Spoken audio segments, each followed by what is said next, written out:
Ngayon, nandito tayo sa second week ng ating series, The Christmas Carols. And syempre, ano ba ibig sabihin ng Christmas? Ang ibig sabihin ng Christmas is the birth of Christ. Tama? And sineselebrate niya ng buong mundo, December 25. Pero hindi talaga natin alam kung anong date ipinanganak si Jesus Christ. Hindi importante kung anong date. Basta based sa pag-aaral and evidences sa Bible, around September to early October daw. Pero hindi natin alam, hindi rin December 25. Pero ang pinaka-importante sa lahat, buong mundo, hindi lang Pilipinas, hindi lang Israel, kundi buong mundo ay sineselebrate yung yung birth ng ating Savior, walang iba kundi si Jesus Christ. That's why ito yung huling series ng ating ng taon na ito at saktong-sakto na Christmas season. Wala tayong ibang gagawin kundi alalahanin yung sacrifice na ibinigay o yung gift na ibinigay sa atin ng ating Panginoong Jesus. Yung kanyang buhay. Amen? Amen. And I know, marami sa inyo ang masaya and excited, lalo na sa mga bata ngayong Christmas. Tama? And meron tayong mga, naalala ko before, nung elementary student ako or high school student, lagi akong excited kapag Pasko. Alam niyo bakit? Kasi pag Pasko, meron na akong bagong damit. Bagong damit, bagong pants, bagong sapatos, di ba? Kasi magkakaroon ng Christmas party eh. So excited yung mga estudyante dahil sa bagong damit, bagong sapatos, ang mga gifts, yung mga nagtatrabaho, magkakaroon na ng Christmas breaks, maraming bonuses, at maraming parties. Di ba? Tapos yung mga businessman, maraming events, maraming paninda, maraming nangyayari, maraming kita. So maraming masaya kapag Pasko. Pero the reason why, kung bakit merong Pasko, dahil talagang it is a celebration na nakakalimutan natin, na sineselebrate natin yung birthday ni Jesus Christ. And now, maybe napunta kayo sa mall, nagpatugtog ang inyong kapitbahay ng isang Christmas carols at narinig nyo yung kantang ito, O Come All You Faithful. Sino familiar sa kanta na yan? Hindi kayo familiar? Ako familiar ako eh. And to be honest with you, buong linggo kong pinapatugtog ito at nakaka-LSS. Nagkaroon ako ng last song syndrome sa O come all you faithful. Kahit habang naglalakad ako, pinapakinggan ko, kahit nasa CR ako, pinapatugtog ko araw-araw. Pinapatugtog ko araw-araw. And maraming Christmas carols na napakaganda. Kapag hindi mo siya kinanta, binasa mo yung kanyang lyrics, para kang nagbabasa ng Book of Psalms. Napakaganda.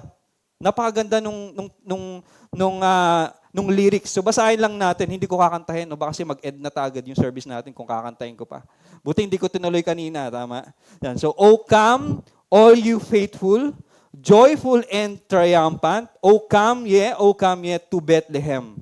Come and behold him, born the King of angels. O come, let us adore him. O come, let us adore him, Christ the Lord. Sing, choirs of angels, sing in exaltation, sing, all you citizens of heaven above. Glory to God, glory in the highest. O come, let us adore him. O come, let us adore him, Christ the Lord. So yan yung kanta, at napakaganda nung kantang ito. And to be honest, hindi alam kung ano ba yung pinaka-history nung kantang ito. So hindi ko na i-share kasi hindi ako sigurado. Kayo na lang bahala mag-share sa Google mamaya ng history kung sino nagsulat, sino naglagay ng notes, at na-enjoy natin yan ngayon. At pag bumunta ka sa YouTube, maraming version. Merong classical version na ang daming kumakanta, merong modern version, merong a cappella version, napakaraming version. Pinanood ko lahat sa YouTube buong week na to. And ay talagang ninamnam ko yung kantang ito at napakaganda nung kantang ito. Dati kinakanta lang kasi para sa 5 piso, di ba? 10 piso, 10 pesos. But, itong kantang ito ay isa palang worship song. And today, it is our goal na maintindihan kung ano yung ibig sabihin ng kantang ito. O come, all you faithful. Kasi ano ba ang Christmas? Christmas is what? Ito yung proof at ebidensya na ang Diyos muna yung unang nag-reach out sa atin. Tama? Diyos ang unang nag-reach out sa atin. Diyos ang unang tumakbo palapit sa atin. Sasabihin ko sa inyo, walang tao ang naunang lumapit sa Panginoon. Wala. It is always God who reaches us first. Hindi tayo. Yun ang ibig sabihin ng Christmas. In the humblest way possible. Ano bang kwento ng Christmas? 'Di ba? Sino ba yung mga cast? Yeah, sabihin natin yung mga cast ng Christmas. Meron tayong Mary, meron tayong Joseph, and of course, Jesus Christ. Meron tayong 3 wise men, yung mga shepherds, King Herod. 'Di ba? So yun yung mga cast ng Christmas eh. And yung Christmas or the birth of Christ hindi lang siya historical. It is also personal sa bawat isa. It is very personal sa bawat isa. Because the manger, it is the proof kung paano ibinaba ng Diyos yung kanyang sarili para sa atin. He is willing na from being God, He became human to save us. It is not us who reaches out first. It is not us who climb up to the heavens because to be honest, we cannot save ourselves. Hindi natin umakyat on our own way sa langit. So what God did, because of His love for us, He became human, He became one of us. Namuhay siya rito for 33 years bago siya ipinangako sa krus. In the humblest way possible. Why? Bakit kaya? Pwede namang si Jesus mula sa hari. Pwede namang hindi kay Mary, pwede namang hindi kay Joseph. Pwede naman sa wealthy na pamilya, sa powerful na pamilya. Pero bakit si Mary? Bakit si Joseph? Pwede naman sa isang hospital, sa magandang bahay ipinanganak. Bakit dun sa kulungan ng mga hayop? Diba? Pwede namang sanitary yung lugar. Pwede namang mabango yung lugar. Pero bakit sa mabaho? You know why? The reason kung bakit yun ang pinili ng Panginoon? Kasi ang gusto ng Panginoon ay ma-reach out tayo. Kahit saan ka mapunta, the most or the humblest way possible, yun yung ginawa ng Panginoon para ma-reach out niya ang bawat isa.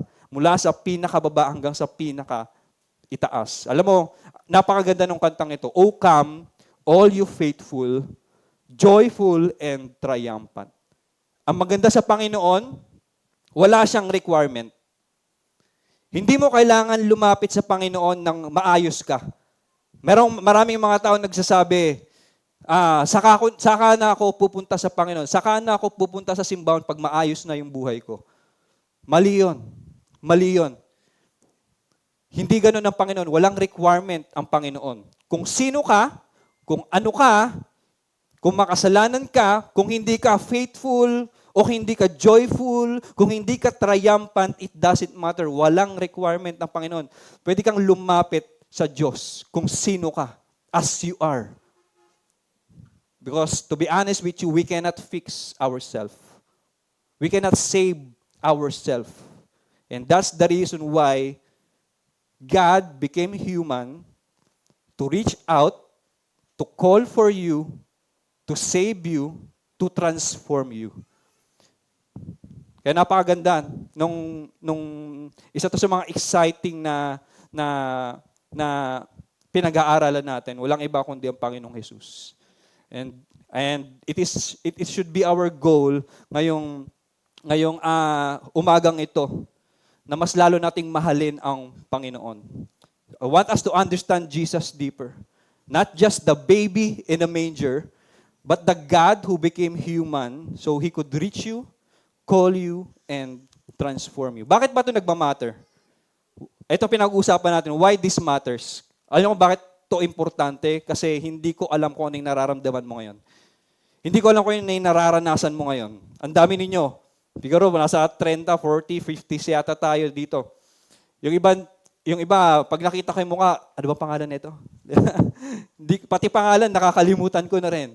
Meron tayong kanya-kanyang sitwasyon. Di ko alam kung gaano kalalim o kabigat yung problema na meron ka ngayon.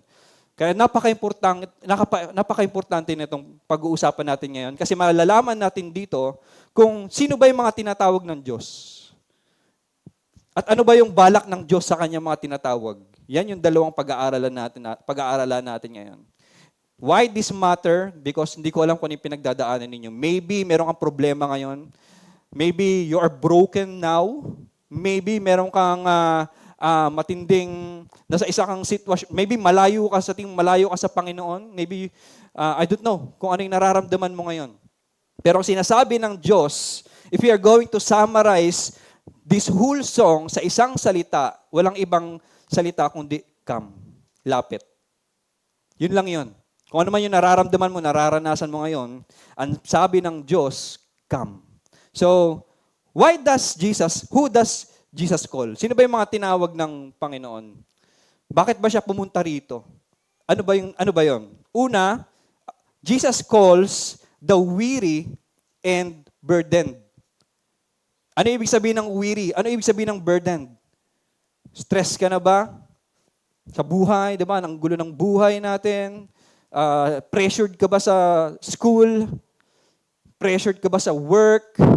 Sa iyong career, sa iyong family, sa iyong future, sa iyong plans sa buhay? Malapit na ba? Malayo pa ba? I don't know. And maybe you are exhausted ngayon. Maybe physically exhausted ka dahil kanina galing ka sa work at nagtatrabaho ka sa na night shift. I don't know. Jesus calls the weary and the burdened. Tandaan natin yan hindi pumunta ang Panginoon dito nung Christmas, nung kanyang birthday, hindi siya pumunta dito para tawagin yung mga hari. Hindi siya pumunta rito para tawagin yung mga mayayaman, mga powerful, mga righteous. Kundi para sa lahat. At higit pa doon, Jesus calls the weary and the burdened. Sabi sa Matthew 11:28, "Come to me, all you who are weary and burdened, and I will give you rest." And yung mundong ito, sasabihin sa'yo, you have to prove yourself. Work more. Kailangan perfect ka. Kailangan, may mga requirements. Pero pagdating sa Panginoon, ang sabi ng Diyos, come, and I will give you rest. No requirements. Kundi paglapit lang sa Panginoon. Kaya, I don't know about you. Di ko lang kung ano yung pinagdadaanan mo. Are you weary today? Are you burdened today? Because if you are, this verse or this message, this topic, is a blessing para sa iyo. Because Jesus is attracted to the weary and to the burdened. And God is inviting you na pumunta ka sa Panginoon. And God will give you rest. Yun yung maganda sa Panginoon. Sa ating mga tao, baka nabulyawan ka pa pag nagreklamo ka. Pagod na ako. Gusto ko muna magpahinga. I want to rest. Pero pagdating sa Panginoon, hindi kanya i-rebuke. God will invite you, pumunta ka sa Kanya at magpahinga. Sa tingin niyo bakit? Bakit napaka-importante sa Panginoon ng pahinga? Kasi pag exhausted ka, mahihirapan kang kumonekta sa Kanya. Just imagine if you are physically exhausted, let's say, kagagaling mo lang sa work, puyat ka. Paano mo maintindihan yung salita ng Panginoon pag ikaw ay nagbasa? Mahirap. Because why? You are exhausted. Anong kailangan mong gawin muna? You have to take a rest. And minsan, ganyan tayo sa mundo. Because sa mundong kinagagalawan natin ngayon, fast-paced na ang mundo natin ngayon, nakikipaghabulan tayo sa mundo. Kung ano yung pressure ng mundong ito. So, anong nangyari? Pagod tayo. Naghahabol tayo ng career natin, nakikipaghabulan tayo sa mga achievements, whatsoever. But Jesus calls us to have rest. And it's very important para sa Panginoon. And Christmas is proof that God doesn't wait for us to climb up. He comes down to us. He calls the weary and the burdened. Yan lang yung gustong sabihin ng Panginoon sa'yo. Come. Parang naalala ko minsan, no, yung anak ko, nasa taas, makulit. Alam niyo naman kung gaano kakulit yan. And sa aming dalawang mag-asawa, yung kanyang favorite human being ay hindi ako. Yung kanyang nanay. Kahit na madalas ako yung nag-alaga nung siya ay bata, 1 year old, 2 years old. Pero ang kanyang favorite na tao sa buong mundo, walang iba kundi yung kanyang nanay pa rin talaga. So every time na nasasaktan siya, sa nanay siya tumatakbo. Sa nanay siya lumalapit. Kung mamimili siya sa aming dalawa, come here. Sa nanay siya lagi pupunta. Alam mo, ganun din yung Diyos sa atin eh. Alam mo, minsan yung anak ko umiiyak, lumuluha, punong-puno yun dito, no? Ang basang-basa yung pisngi, may uhog pa, magulo yung damit, pawis-pawis, minsan nadadapa, minsan may gasgas, iiyak. Then sasabihin ng nanay niya, come here. At lalapit. Yung anak, hindi naman niya inayos yung sarili niya eh. Hindi naman niya pinunasan muna yung luha bago lumapit. Hindi naman niya pinunasan muna yung uhog niya bago lumapit. Hindi muna niya pinunasan yung kanyang pawis, naligo, nagpabango, nag-ayos ng damit bago lumapit sa kanyang nanay. And it's the same thing with God. Wala tayong kailangan i-prove sa Panginoon. Walang requirement ang Panginoon. Whether you are not that faithful, whether you are not that joyful, whether may mga battles ka recently na hindi ka nananalo, you're not that victorious, it doesn't matter. It doesn't matter. Lapit ka sa Panginoon. Pero bakit ganun yung lyrics? Bakit ganun yung lyrics, Pastor? Sabi nito, "Oh, come, all you faithful, joyful, and triumphant." That's not me. Hindi ako yan tinatawag ng kanta. Sabi dito, "Oh, come." Sino? All the faithful, the joyful, and the triumphant? Nako, Pastor, sa sitwasyon ko ngayon, hindi ako yan. I am not that faithful. I am not that joyful, and I am not that triumphant. Pero gusto kong i-explain sa inyo kung ano yung ibig sabihin ng kantang ito. Ang ibig sabihin ng kantang ito, God is inviting you, "Oh, come." And God will transform you to be faithful, to be joyful, and to be triumphant. At hindi na natin pipilitin on our own strength na maging faithful muna, na maging joyful muna, na maging triumphant muna, because it will never happen without Jesus, without God. Because being joyful, faithful, triumphant, these are gifts na nanggagaling sa Panginoon. Kailangan yun ibigay sa atin para magawa natin. So lapit ka sa Panginoon. Huwag kang mahiya lumapit sa Panginoon kung mayroong problema. Kung sa tingin mo you are in the dark. Kung sa tingin mo marami kang kasalanan. Kung sa tingin mo hindi mo deserve lumapit sa Panginoon, sasabihin ko sa iyo, kahit ako na nagsasalita sa inyong harapan, hindi ko deserve ang Panginoon. Jesus calls the weary and the burdened. Lapit tayo sa Panginoon. Maybe that's you today. Maybe you are weary. Maybe you are burdened. He calls the tired, the heavy, struggling, anxious, overworked. And maybe that's you today. Baka meron kang mga bagay na kinikerry na hindi nakikita ng iba. Maybe you're just smiling on the outside, but deep inside you're crushed. Maybe iniisip ng ibang tao na okay ka, pero hindi pala. Alam niyan lahat ng Diyos. At tinatawag ka ng Panginoon na lumapit ka sa Kanya. Because Jesus calls the weary and the burdened. That's the reason why kung bakit merong Christmas. Because of the brokenness of humanity. We cannot save ourselves. Siya na mismo yung pumunta sa atin. Siya na yung nag-initiate sa atin. Hindi lang niya tayo basta iniligtas para makarating tayo sa langit. Hindi lang niya ba tayo iniwan kung saan niya tayo napulot. Okay na, ligtas ka na, diyan ka na lang.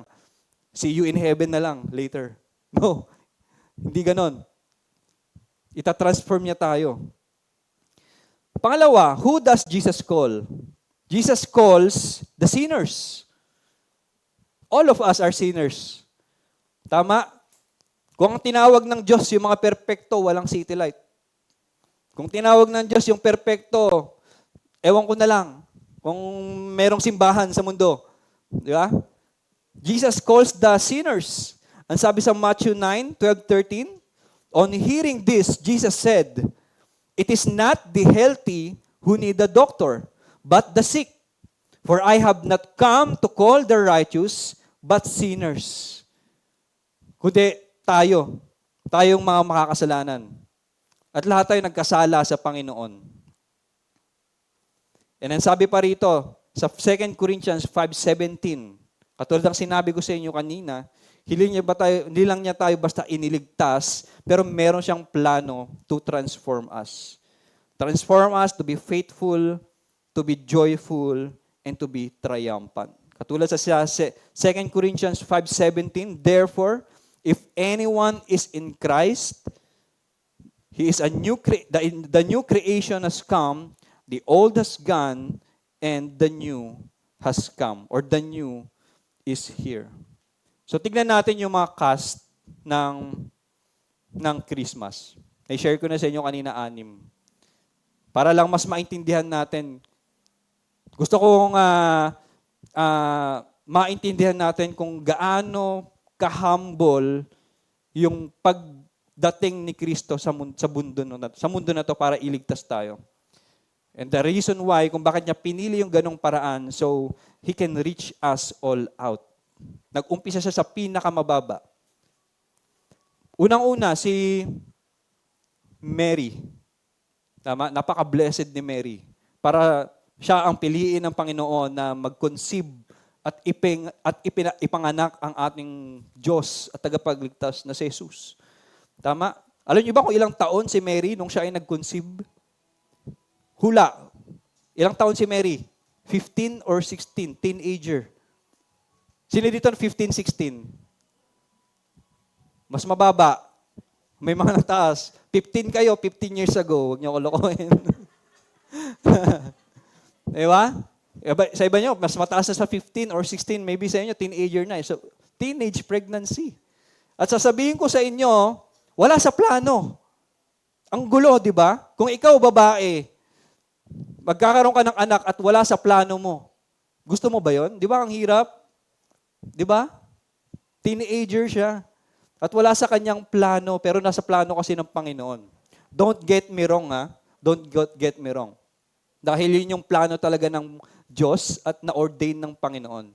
At si Jesus na-conceive sa miracle ng banal na Espiritu. Ang tawag doon ay Immaculate Conception or tinatawag na Virgin Conception. Ano ibig sabihin nun? Dumating naman dito, ando rin sa eksena si Joseph. So imagine na lang ang gulo ng, ewan ko kung ikaw si Mary, kung anong mararamdaman mo. Hindi ka pa handa magkaanak, nagkaroon ka kagad ng anak. Tapos wala ka pang asawa.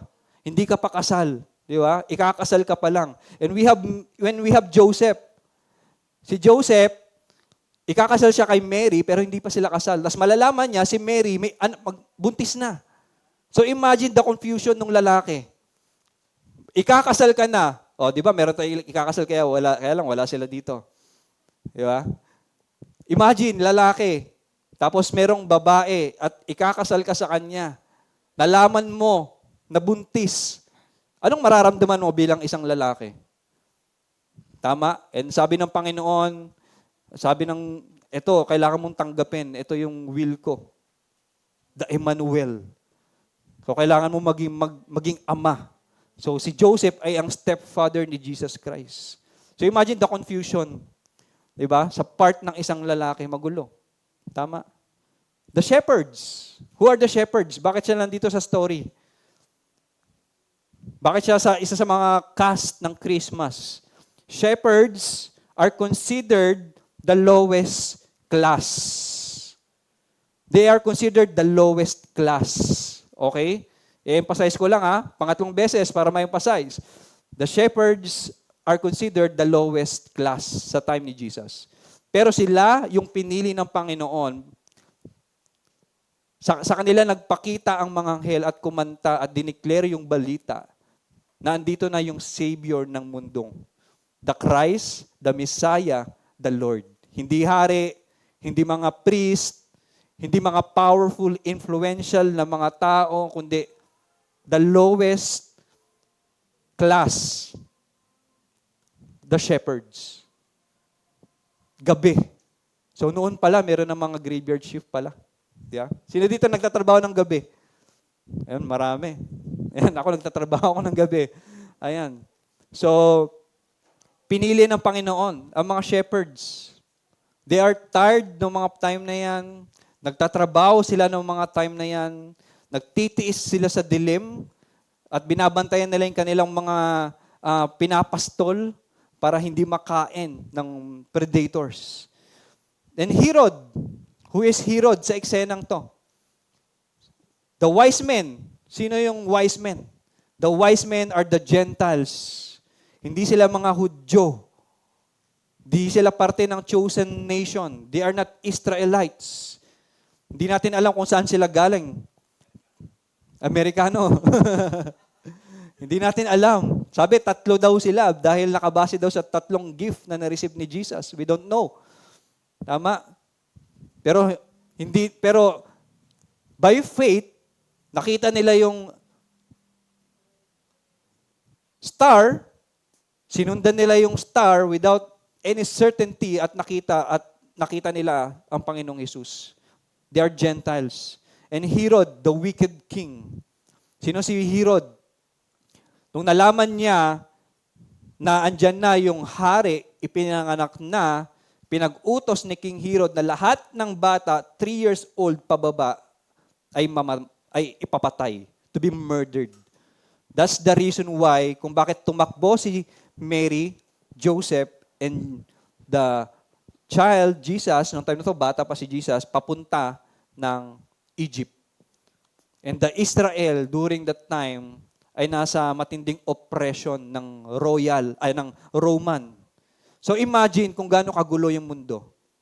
Ang confused ang tatay, bata ang mga magulang, tumatakbo para sa kanilang buhay. No? Pinili ng Panginoon yung the most or the humblest way possible. The humblest way possible. And Jesus is calling all the sinners. Lahat tayo yan. So if you are weary and burdened, and you are sinners, God is calling you na lumapit ka sa Panginoon. At ililigtas ka ng Panginoon. Naalala ko dati nung bata ako, around 7 or 8 or 9 years old, di ko na maalam exactly, nasa Ilocos kami, merong falls doon. Yung mga pinsan ko, mga pasaway, niyaya akong pumunta ng falls. Diba? Pinagbabawalan kami pumunta ng falls. Pero dahil marami kami, okay lang mapagalitan. Marami naman kami. Di ba? So, pumunta kami doon at muntik akong malunod. Muntik akong malunod. So, someone needed to dive down to reach me out and lift me up para ako makasurvive. Ganun yung ginawa sa atin ng Panginoon. Ang Panginoon, anong nakikita tayong nalulunod, hindi niya sinabi, lumangoy ka pa, bilisan mo. Di ba? Fix yourself first. No. Tumalon ka. No. He dived down. He became one of us. He became our Savior para magkaroon tayo ng way papunta sa kanyang kaharian. Jesus calls the weary and the burdened. Jesus calls the sinner. So yan yung mga tinatawag ng Panginoon. Ibig sabihin yan, lahat tayo ay tinatawag ng Panginoon. And walang requirement ang Panginoon. Kung sino ka, kung anong dumi yung meron ka, lumapit ka sa Diyos. Because He is the one who will going to transform you, not yourself. He will make you faithful. He will make you joyful and triumphant. So yan yung pag-uusapan natin ngayon. What does Jesus help us become? Jesus helps us become more faithful. Maging faithful. Sabi sa Hebrews 12:2, let us fix our eyes on Jesus, the author and perfecter of our faith. Ano ibig sabihin niyan? Jesus is the author and perfecter of our faith. Alam niyo, masarap i-reminisce yung love story mo sa Panginoon. Tama? Napakasarap i-reminisce kung paano nag-start yung love story mo sa Panginoon. Naalala ko before, tuwing naaalala ko yung kung paano ako kumilos yung Panginoon sa buhay ko mula nung ako ay bata hanggang ako ay makakilala sa Kanya, I realized na never akong tinantanan ng Panginoon. Siya yung author ng ating faith. Siya yung nag-umpisa. Siya yung unang nagsulat.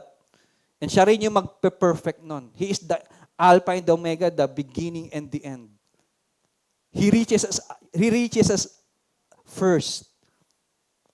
He calls us first. He adore us first. Before natin siya tinawag, before natin siyang i-adore, before tayo mag-reach out sa Panginoon, siya muna. Nalala ko before, nasa basketball court ako, may mag-share ng gospel. Ang tanong pa sa akin, pag ba ikaw ay namatay, saan ka pupunta?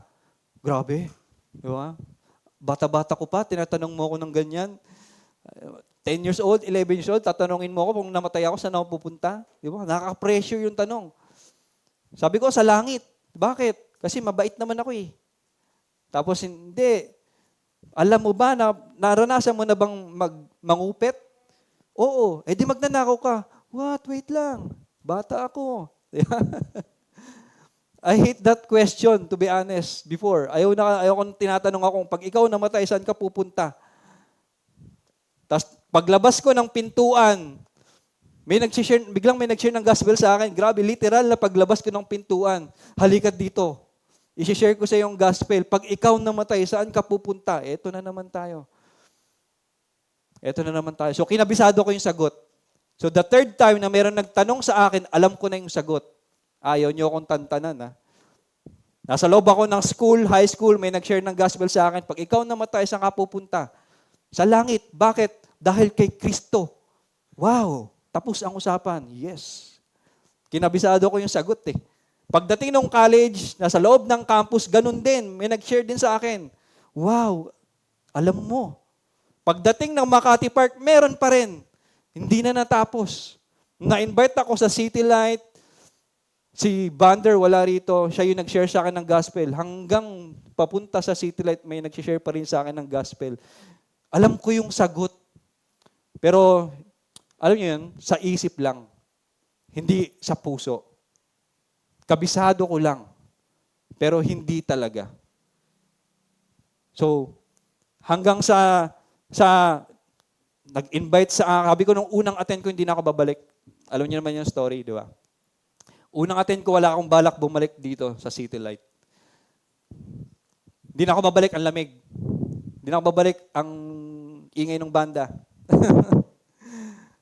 And so, hanggang sa merong isang makulit na leader, ang pangalan na ito, si Halea, si Jeffy Halea. Yan, so kilala niyo si Jeffy Halea. Napakakulit nun, di ba? Napakakulit nun. Lagi niya akong tinetext. Pag Sunday, pag Sabado, saan ka na? I-expect kita bukas, ha? Sige, oo. Then, pagdating na Sunday, wala ako. Magtitext na naman yan, bakit wala ka? Then mag-aalibay ako kasi pumunta kami ng ganito, kailangan ng ganyan. Then the next Saturday, ganun pa rin. Tinatanong ko, punta ka bukas, expect kita. Then, di na naman ako umatid ng Sunday. Hanggang sa ubusan ako ng, alibay. Sige na nga, ang kulit nito. Hindi ako tatantanan. Gusto yata ng textmate nito. Bakla ba to? Yeah. So, sige, umatend ako. Then from there, sige, attend ako every Sunday. So to be honest, tuwing Sunday, ang nilulook forward ko ay hindi yung preaching, ay hindi yung banda, kundi yung gala after church. Ayun talaga, exactly. Paglabas ng after church, pupunta ng BGC, tatambay, magkukulit, maglalaro. Yun yung inaabangan ko dati. Tapos meron ding meeting every Wednesday kung saan nagmi-meet sila sa Makati Park. Praise and prayer. Ayan, talagang doon nagpipray sila, pinagpipray nila yung church, yung mundo, yung bansa, yung bawat isa, mga prayer requests, and in between, merong worship. Tapos meron pang magtuturo ng kanyang devotion every Wednesday. So yun yung nangyayari. Hanggang sa paulit-ulit, Wednesday, Sunday, Wednesday, Sunday, Wednesday, Sunday.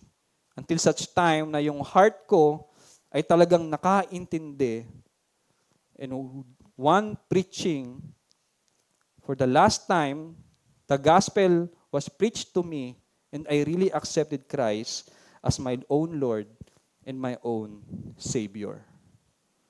Yung question na hate ko dati, pag ikaw namatay, saan ka pupunta? Yun na yung naging isa sa mga paborito kong linya. So, anong ibig kong sabihin? It is not me. It is not me. It is God who works on me. Hindi ako yung unang lumapit sa Panginoon. Ako ngayon tumatakbo eh. Hindi ko alam kung ano yung story niyo, kung paano kayo nakilala sa Panginoon. Pero lagi ang Diyos ang tumatakbo at naghahabol sa'yo hanggang sa makakilala ka sa Kanya. Tama? Tama. Kasi yan yung isa sa mga trabaho ng Panginoon. Isa sa mga trabaho ng Panginoon. Hindi lang basta maligtas ka at iwanan ka kung saan ka niya nakita. See you na lang in heaven later. No. Gagawin ka niyang faithful. That's why we are still here. That's why you are still here. So, sabi rito sa Romans 10:17, so faith comes from hearing and hearing through the word of Christ. Hindi ko napapansin, every Wednesday, worship song, prayer, devotional, Sunday preaching. The next week, hanggang sa nag-saturate sa akin, paunti-unti, lagi kong naririnig ang salita ng Panginoon, the worship songs. Doon nag-umpisa yung aking pananampalataya. So faith comes from hearing and hearing through the word of Christ. So imagine, yung mundong ito walang Biblia. Imagine mo na lang, walang Bible, walang word of God. Anong klaseng mundo kaya meron tayo ngayon? Nung unang panahon, if you're going to read the church history, madali niyong malalaman yan sa Google. Search nyo lang. May mga government, mayroong mga hari na gustong mawala ang Biblia. But imagine, yung mundong ito walang Bible, walang salita ng Panginoon. Just imagine.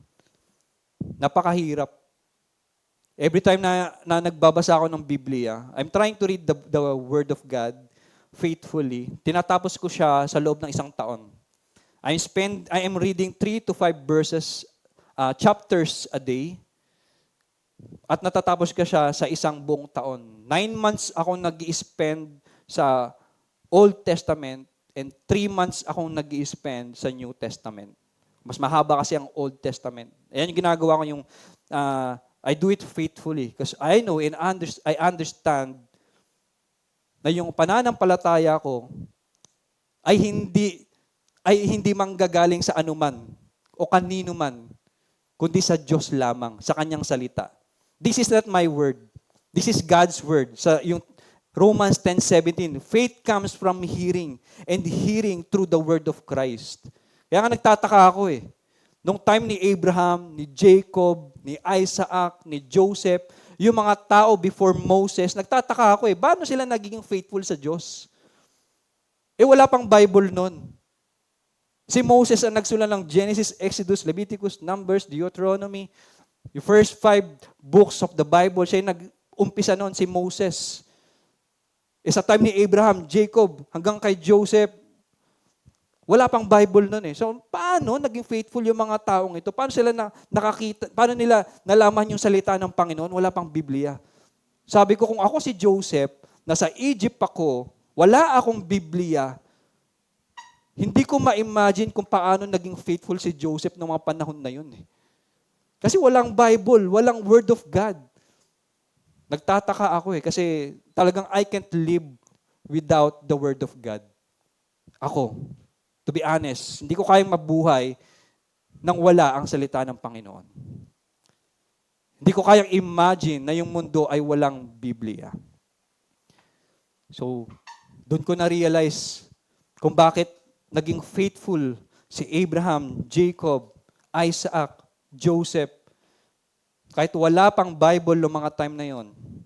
Kasi nagkakaroon sila ng interaction sa Diyos. Through dreams, sometimes Jesus mismo nakikipag-usap personally sa kanila. Pero wala yan ngayon. Tama? If you are not going to read the Word of God, hindi mo makikita mismo yung Diyos katulad kung paano nakita ni Moses. Hindi mo makikita personally si Jesus katulad kung paano nakita ni Abraham, Jacob, and Isaac.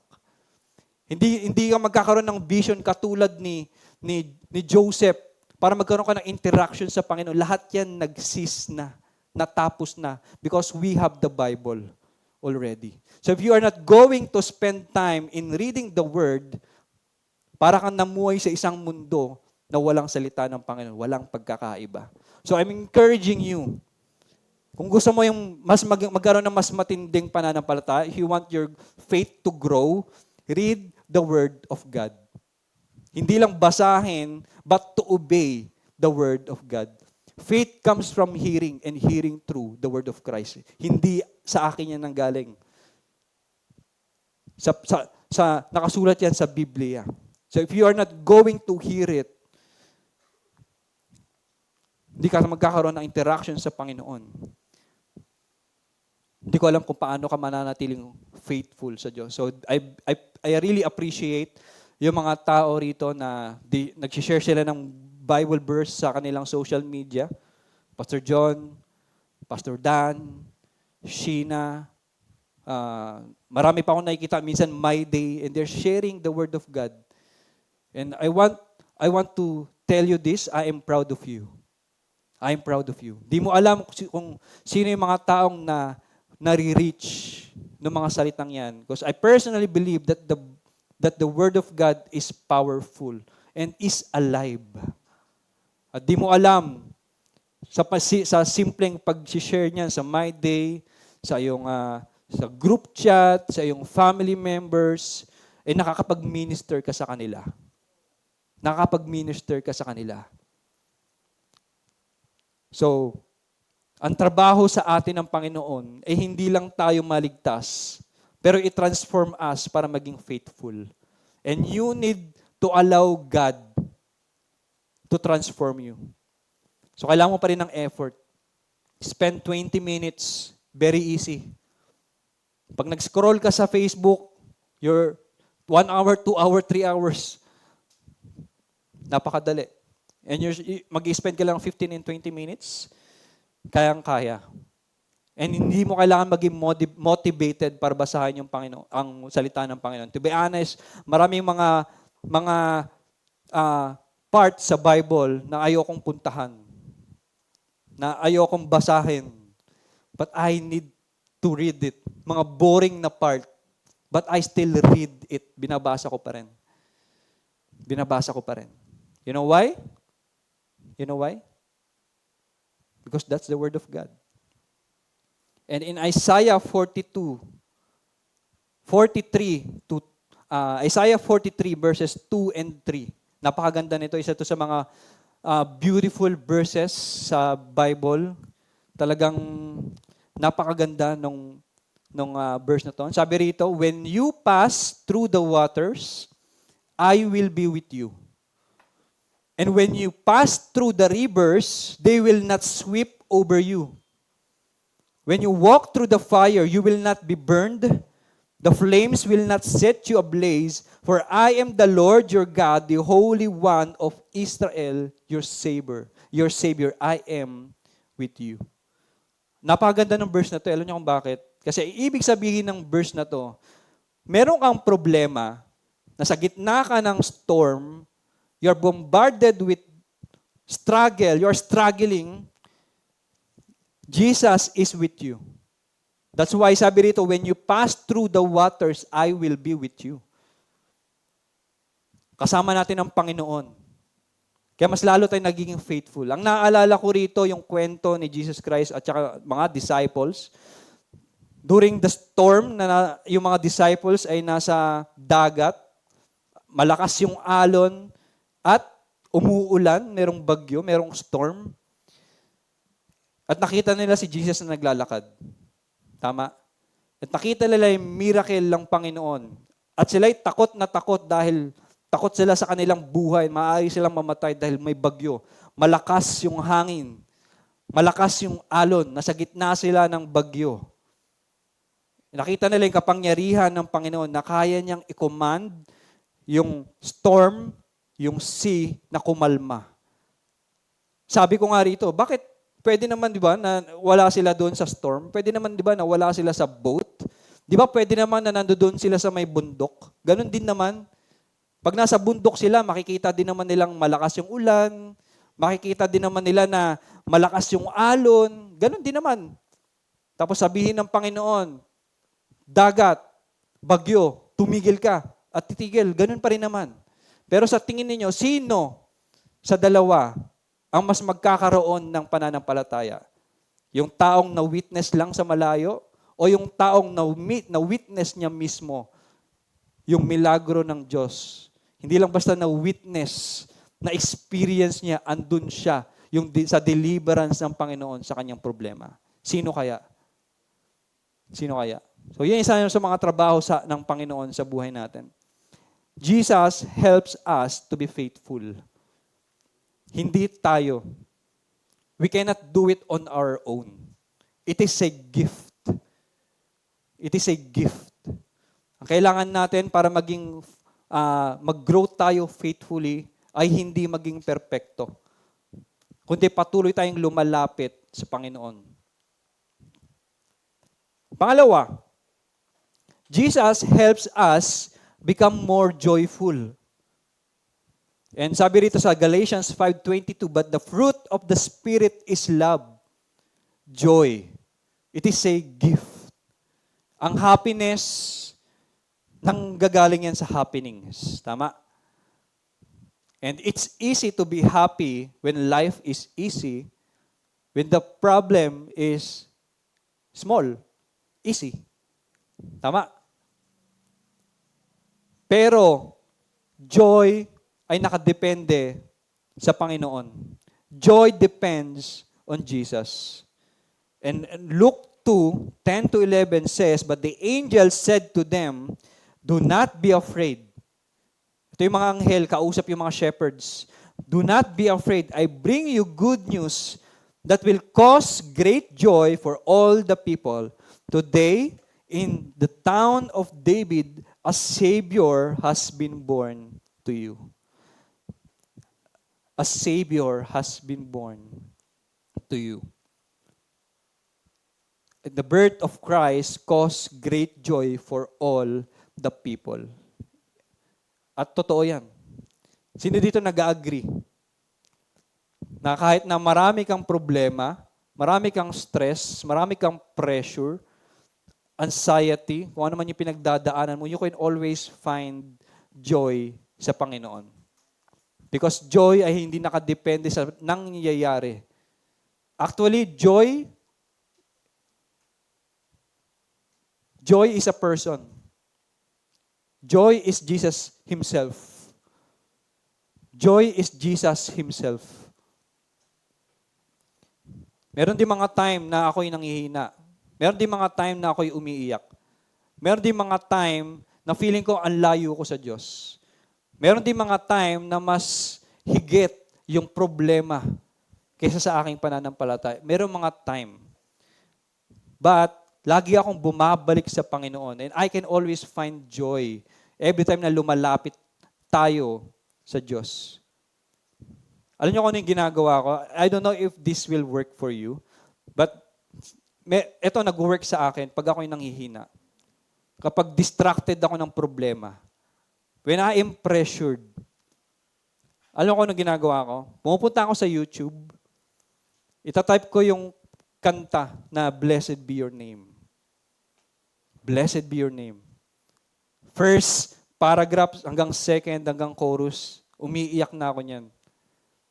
And God never fail to comfort me sa mga panahon na yun. And I can always find joy sa gitna ng problema. I can always find joy sa gitna ng sakit, you know.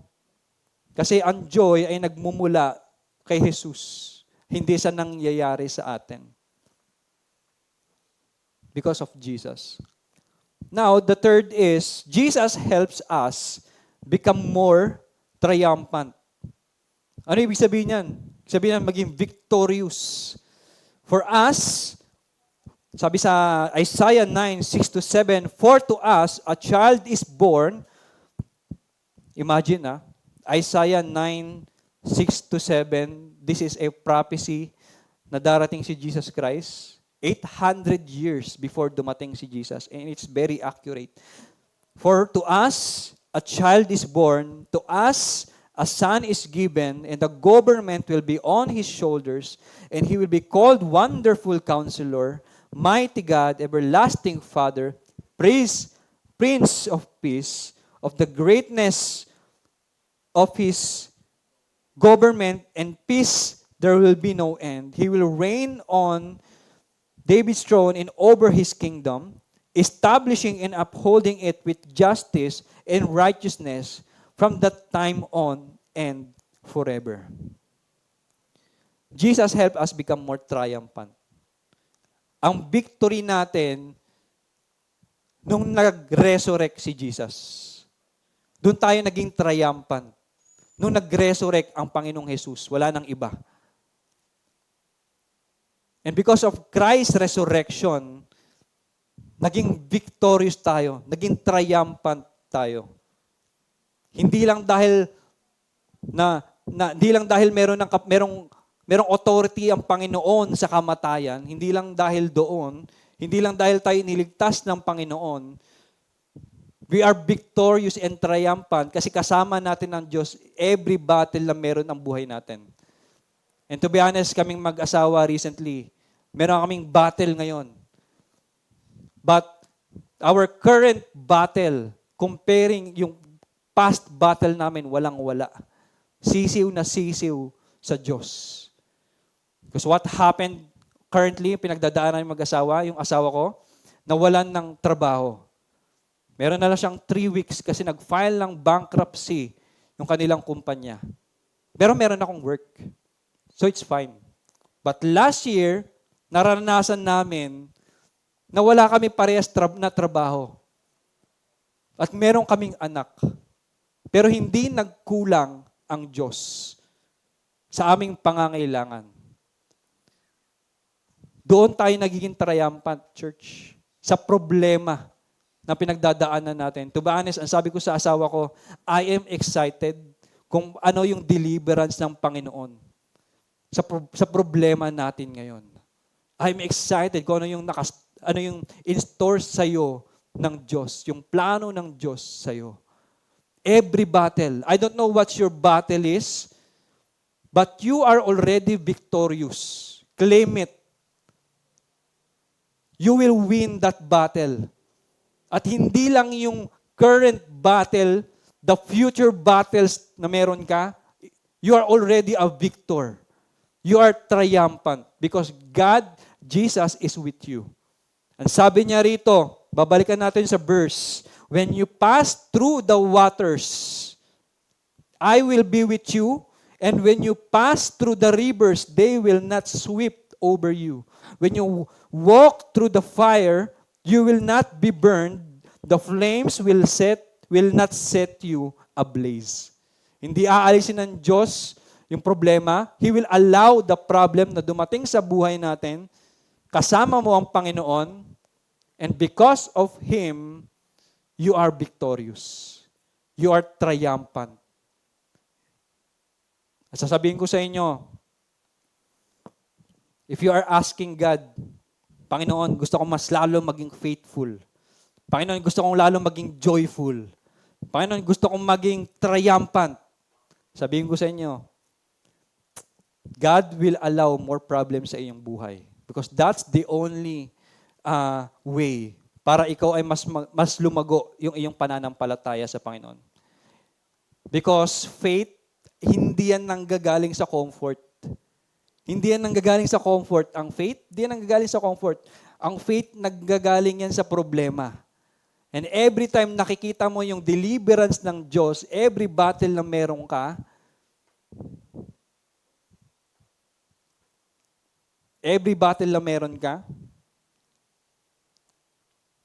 kahit gaano pa katindi yung maging problema mo, you know na merong deliverance ang Panginoon. He will give you the victory because He is with you. So church, wag mong i-rehearse ng paulit-ulit yung current na problema mo. Ito yung sikreto. Don't rehearse your current problem. It will lead you to depression, anxiety. It will lead you to stress. But rehearse the past problem that God had delivered you from. Yung mga past problem that you came out victorious because of God. Hindi yung mga current na problema.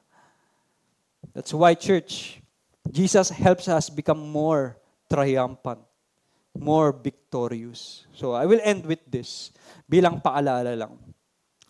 To summarize kung ano yung ating narinig. Jesus came to us, for us.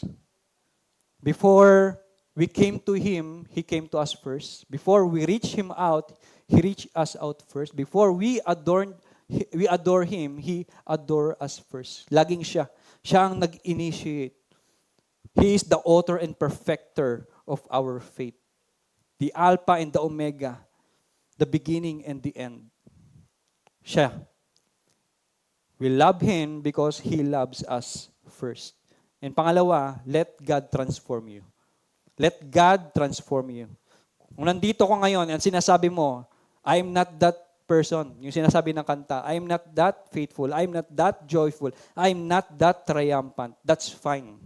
Lumapit ka sa Panginoon as you are and let God transform you to be faithful, to be joyful, and to be triumphant. So, iyan kayong bawat isa na pumikit at tayo'y manalangin.